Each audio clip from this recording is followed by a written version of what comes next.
ഇടുക്കി തൊടുപുഴയിലെ സ്വകാര്യ കോളേജിൽ നടന്ന റാഗിംഗ് എന്ന പേരിൽ പ്രചരിക്കുന്ന വീഡിയോ സംബന്ധിച്ച് പോലീസ് അന്വേഷണം ആരംഭിച്ചു.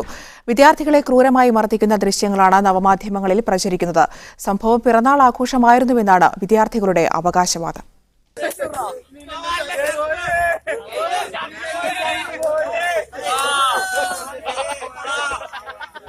പത്തോളം പേരടങ്ങുന്ന സംഘം വിദ്യാർത്ഥിയെ ഇലക്ട്രിക് പോസ്റ്റിൽ കൈ പിറകിലേക്ക് കെട്ടി ചാണകവെള്ളവും കരിയോയിലും ഒഴിക്കുന്നതും വിവിധ നിറത്തിലുള്ള ചായപ്പൊടി ദേഹമാസകലം വിതറി മർദ്ദിക്കുന്നതുമായ ദൃശ്യങ്ങളാണ് സാമൂഹ്യ മാധ്യമങ്ങളിലൂടെ പ്രചരിക്കുന്നത്. കെട്ടിയിട്ട് മർദ്ദിച്ചു കൊലപ്പെടുത്തിയ മധുവിനോട് സാദൃശ്യപ്പെടുത്തി കോളേജിൽ നടന്ന റാഗിംഗ് എന്ന പേരിലാണ് പ്രചാരണം. സംഭവത്തിൽ മുഖ്യമന്ത്രിയുടെ ഓഫീസും വിവിധ കമ്മീഷനുകളും വിശദീകരണം തേടിയതിനെ തുടർന്നാണ് തൊടുപുഴ SI VC വിഷ്ണുകുമാറിന്റെ നേതൃത്വത്തിൽ അന്വേഷണം ആരംഭിച്ചത്. സമൂഹത്തിൽ ഭീതി പരത്തുന്ന ദൃശ്യങ്ങൾ പ്രചരിപ്പിച്ചതിനാണ് കേസെടുത്തിട്ടുള്ളത്. ഇതുമായി ബന്ധപ്പെട്ട വിദ്യാർത്ഥികളിൽ നിന്ന് മൊഴിയെടുക്കും.